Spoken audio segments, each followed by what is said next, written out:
Manchester, welcome to your Manchester Lunchtime Live. Hello, my lovelies. It is indeed Lunchtime Live.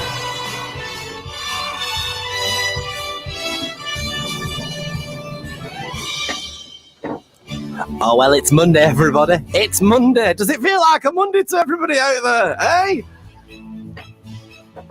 We have got a marvellous guest for you, talking to you over the next 10 minutes. I had to get him on because he's just done everything. And just when I thought he'd done everything, I tuned into something else and he's on there as well. I am, of course, referring to the legend that is Mr. Derren Litten. Good afternoon, sir. How are you? Hello, how you doing? I'm good, thanks. Now, you are calling us in today from London Town. How's London Town coping with this lockdown? Oh, it's a dream, as you can imagine. Yesterday I went out, being Sunday, and it was like Piccadilly Circus. You couldn't move. There was buskers in the street. I don't think they got the memo up here in Muswell Hill that we're supposed to be on a lockdown. Well, we had riots here yesterday. Well, not riots. Let's just call it a peaceful protest. And they were all in Manchester. And you can't help but think to yourself, we all want to get back to normality. Surely they must as well. Why not just sit it out for 3 weeks? Yeah, we almost had a riot here yesterday, but it was just somebody had dropped a packet of polenta outside Planet Organic. So that's about as mental as it gets here. Oh, no, I've got you on today because I am just when I thought I'd known enough about you, and I'd you know, we had enough of me. We know enough about you, and we know Benidorm, we know Scarborough. Then there's a Netflix program that many people might know that's just come onto Netflix or BBC iPlayer, whichever it is, called the Catherine Tate Show. And I was looking at a few of the male characters on there, and I was thinking, I know that face, and I couldn't put two and two together until the closing credits. And you were instrumental in creating the Catherine Tate Show. Perhaps tell us a bit about that. Well, I know you're not really one to wear ridiculous wigs yourself, but yes, I am hiding in many sketches on that show. Basically, I was at drama school with Catherine, and we left drama school, and then we were both sort of jobbing actors for 10 years, and then she got offered her own TV show. And she asked me to write for her. That's the very, very short potted version. And yeah, it was, it does, loads of people have been sending me messages. So I kind of assumed it's been put somewhere for people to watch it. So yes, I'm glad that you've been enjoying it. Now, some of the sketches that are on there, I mean, they are like the synonymous sketches, aren't they? For instance, the couple sat on the couch, which I think everybody knows a couple like that. When you're creating characters like that, do you go for characters that you would recognise, characters that we all perhaps would know? I mean, that was basically my parents, to be perfectly frank. Yeah, it was, I wrote the first of those sketches, and it was about a certain type of mushroom called, I believe it's pronounced shiitake. And I thought, well, there's got to be a joke there somewhere. And then I just sort of, it was odd. We did sort of tryouts above a pub somewhere in London, and we did various sort of sketches, and the ones that really landed, Catherine doing a sort of, bolshy teenager saying, am I bothered?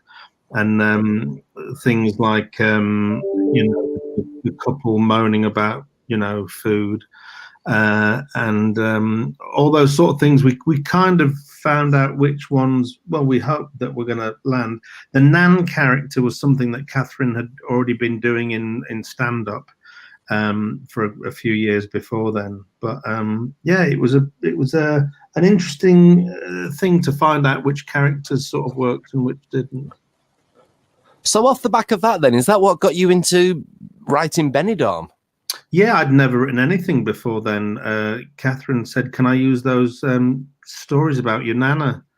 And I said, what stories? I didn't have any stories. The one, I didn't have like after dinner stories I used to trot out.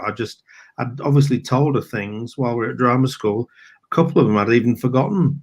And I went, oh yeah, of course you can use, those stories. And then she came back to me and said, actually, will you write them?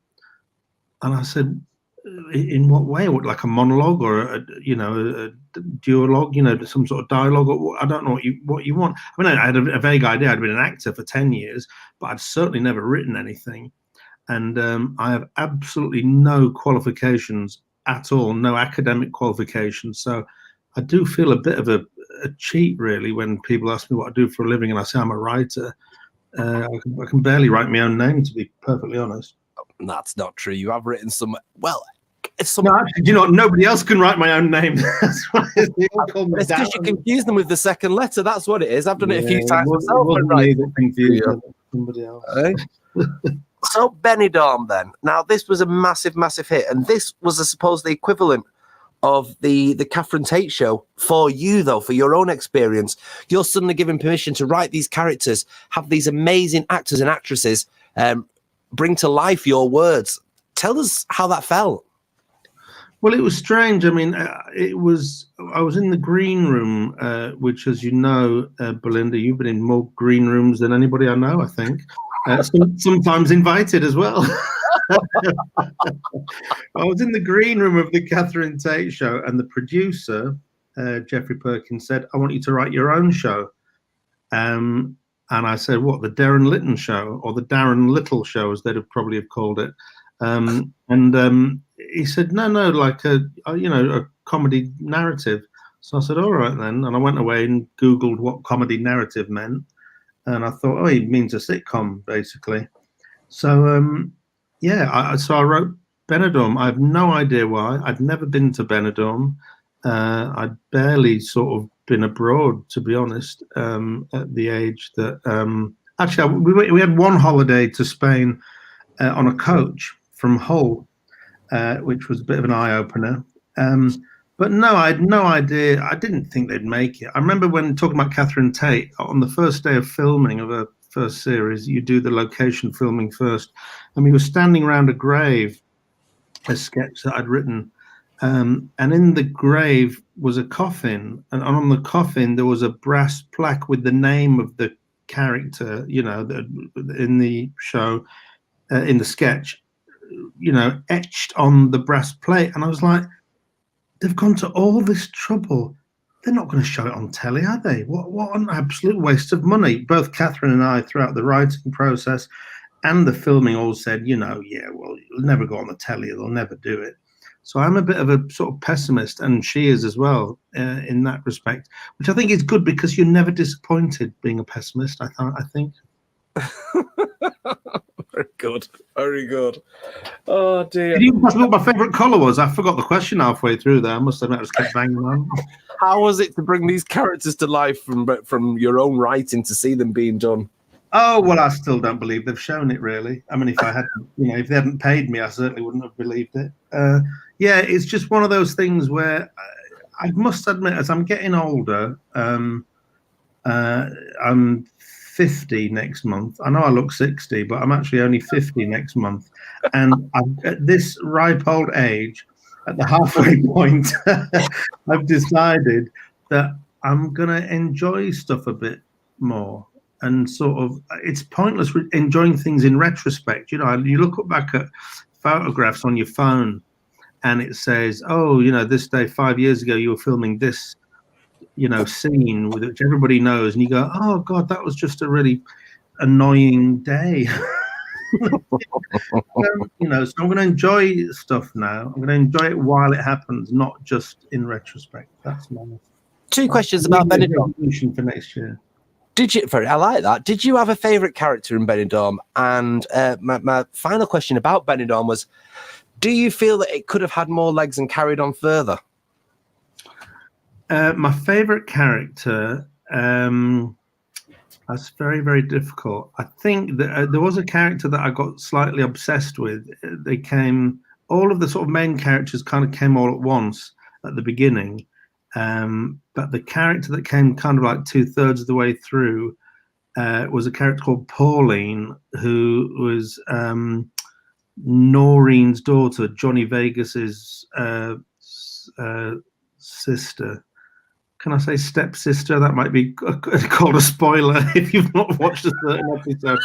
Anyway, she was an alcoholic South African who curiously lost her South African accent because TV didn't like the accent. So we just went, oh, well, we'll let her do the character without the accent next time. And I made up some ridiculous story. So that's my favourite character. I remember once sitting in a garage forecourt, sitting there with a box of chocolate Brazils on my lap, thinking, having just bought them in the garage, thinking this is something Pauline would do. She'd sit in the garage forecourt eating a box of chocolate Brazils on her own. That was my excuse for eating them in my car. So I'd just do, and a bottle of Baileys usually if it was Yes. if it was Pauline. And the other question was, did I think it had more legs? No, I think it kind of played out as much as it should have done, and I would have written more of that series, which I think would have been a mistake. So I think ITV did me a favour, really, because it's such a good job. There's no way, even if it was sort of like on its last legs, which I don't think it was. I think we left on a high. Certainly left people wanting more, which is good, isn't it? That's what you do, isn't it, in showbiz? I definitely want to see more. I could have watched in about another 10 years of it. I really could. Would you bring it back then, if asked? No, not in that form. Not in sort of saying that I don't know what other form you could do it, but no, not as in. No, I don't think so. I don't think it. I mean, I don't know if we could get the cast back, so you'd need a new cast. No, I think Benidorm has kind of run its course, really. So is that why you went on to writing Scarborough then? Yeah, I wanted to write something completely new, something completely different, something that felt very different. And I don't know, I think possibly the BBC maybe thought it was a bit too different, because despite it getting very good viewing figures and good what they call AP, do they call it? I can't remember what the acronym is. What is it? Audience appreciation, basically, it means.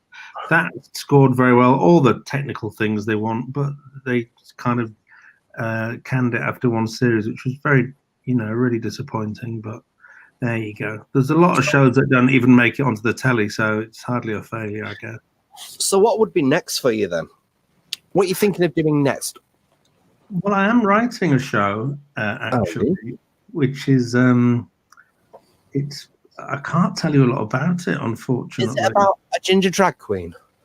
How did you? Have I left my webcam on again? I can't believe it. I'm reading all these scripts that I'm churning out for you. Can you imagine if we just let an exclusive out then and we'd